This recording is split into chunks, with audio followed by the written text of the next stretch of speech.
Hello everyone, I'm Adrifting, and today I'm going to be talking about a popular web novel called Don't Confiscate My Citizenship.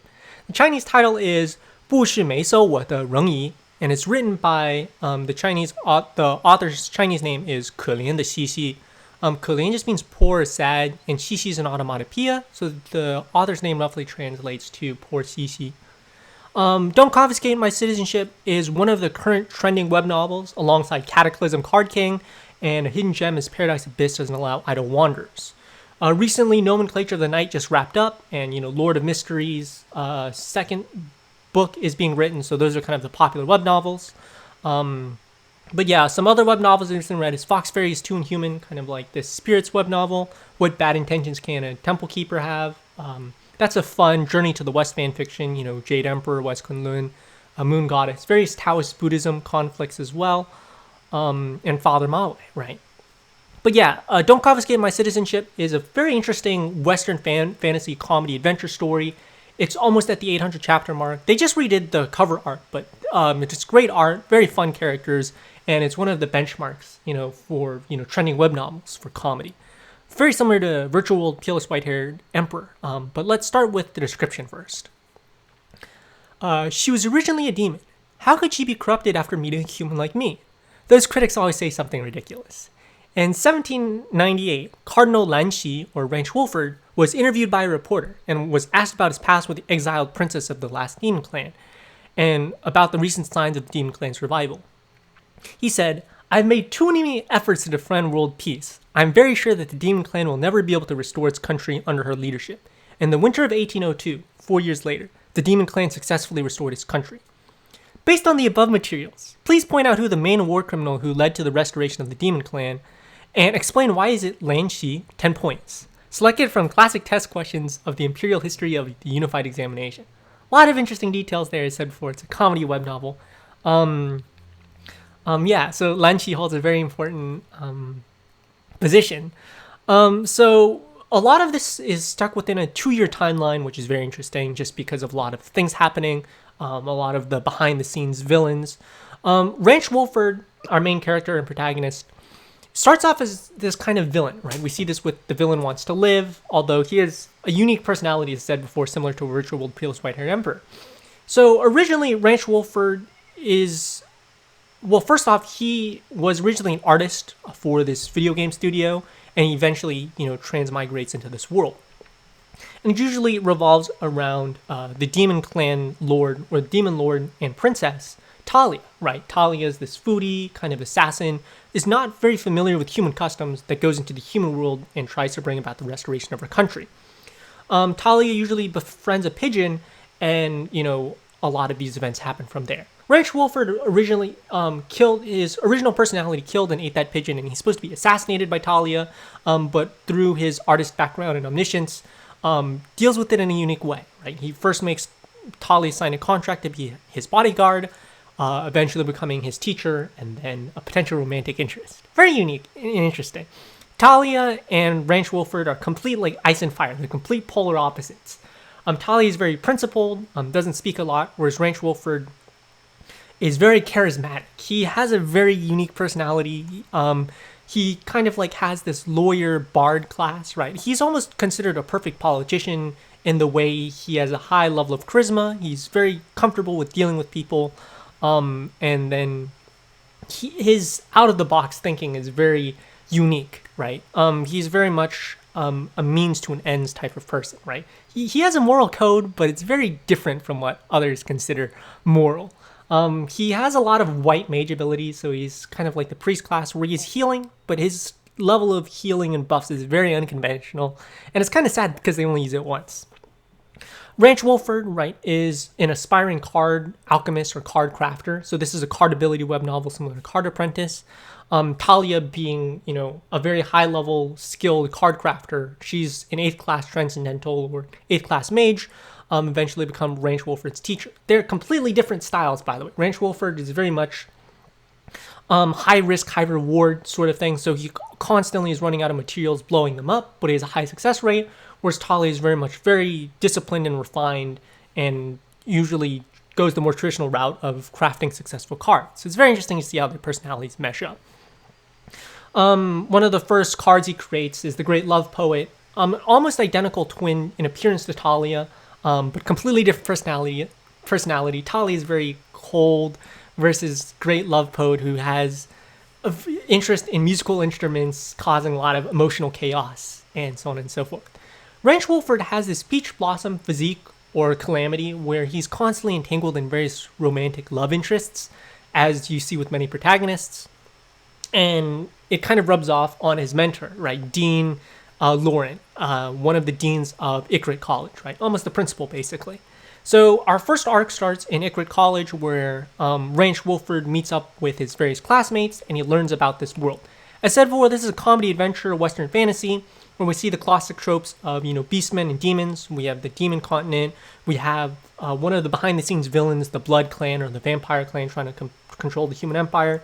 The Human Empire defeated one of its enemies, the Demon Clan, but you still see various mixed races, so we deal with the problem of human supremacy, demi-humans or beastmen, right, that sort of style story, right? So one of these mixed races is Hyperion. She is the daughter of Duke Migaya and Ifria. So Duke Migaya is a very talented card crafter apprentice and a duke, right? So one of the high-class nobles. And he's married to one of the Demon Clan and princesses, Ifria, sister of Talia, right? So they go missing, and there's an interesting effect, right? Because Hyperion is the daughter of these two very powerful noble families, but because of her demon race, she's neither accepted by the humans, and even though the demons would worship her, she is living in human society. So she's ostracized by both the noble class for her demon race, mixed race, and commoners because she's not a commoner. So we deal with both issues of demon versus humans and the nobles versus commoners sort of conflicts. Whereas Ranch Wolford, he is a noble, but due to his high charisma, he makes a lot of friends. He's a very interesting way with words, very charismatic, so it's very fun to see. Very politician-like, he holds a lot of positions of power,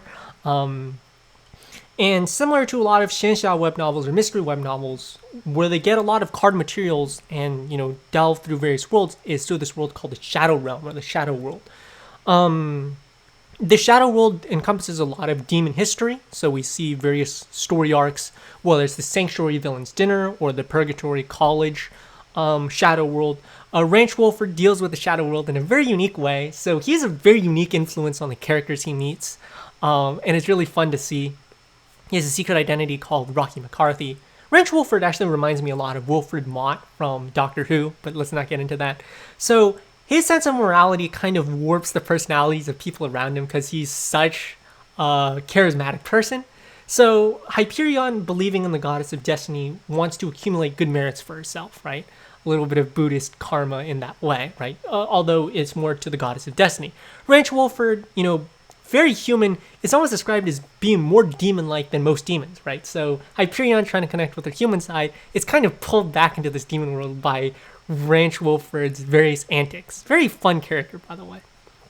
Dean Lauren is also entangled with a lot of love interests as well, right? So we see a very fun moment where Ranch Wolford is guiding Dean Lauren through his use of teaching time management skills, basically the art of dealing with various romantic relationships.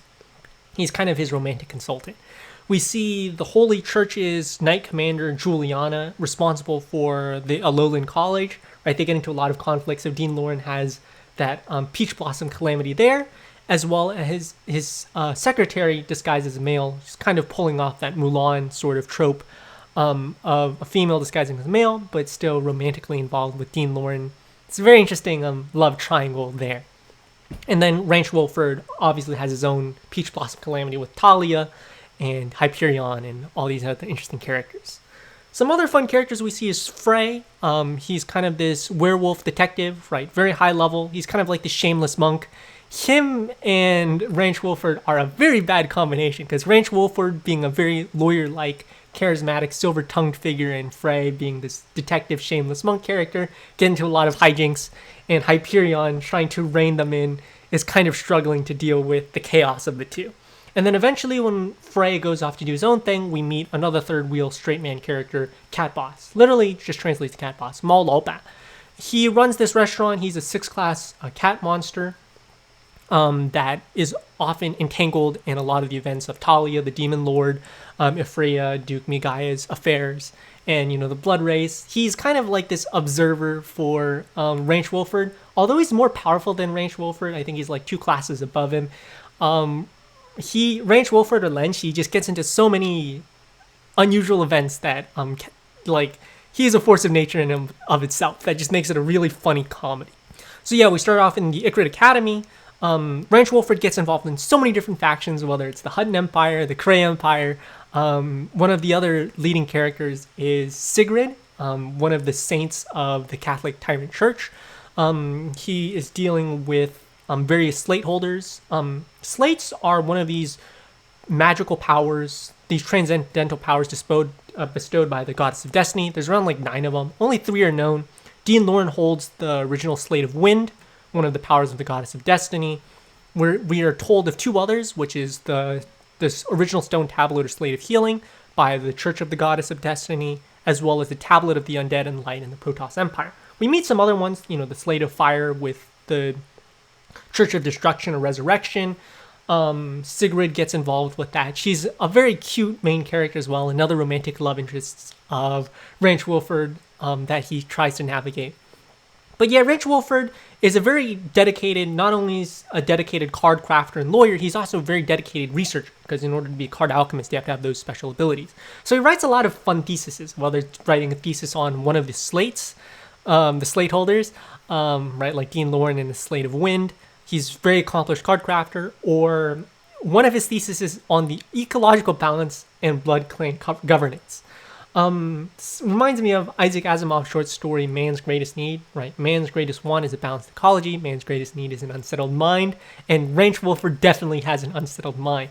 So the Blood Clan is this vampire clan, this ancient faction that wants to control the human race. So he and them have a huge conflict that carries on through 3 or 4 continents. The Hutton Empire, the Kree Empire, with Princess Alexia. Fun story there. But yeah, Ranch Wolford is so charismatic. He has a lot of interesting political faction and ideas with Rocky McCarthy. Ranch Wolfordism, that becomes a whole political philosophy that's really fun. The people that he gets involved with, whether it's his Professor Bull, a card crafter, or Dean Lauren, always seems to encounter some very inexplicable events that makes this a really fun comedy adventure story. Right, he's constantly interacting with these various churches, right? The Church of Destruction, the various bishops and cardinals of these various churches. Sigrid is one of those that's standing against him that eventually turns to his side. Very fun, right? He's an artist with this level of omniscience, so he roughly knows the story of the plot, but it's a relatively fun, just comedy adventure. Navigating the various factions, the various countries and political events. I really enjoyed the story just because it's so funny and so unique and interesting. So yeah, that's Don't Confiscate My Citizenship, or Don't Confiscate My Human Rights by Poor CC or Kalinda CC, and we'll stop here.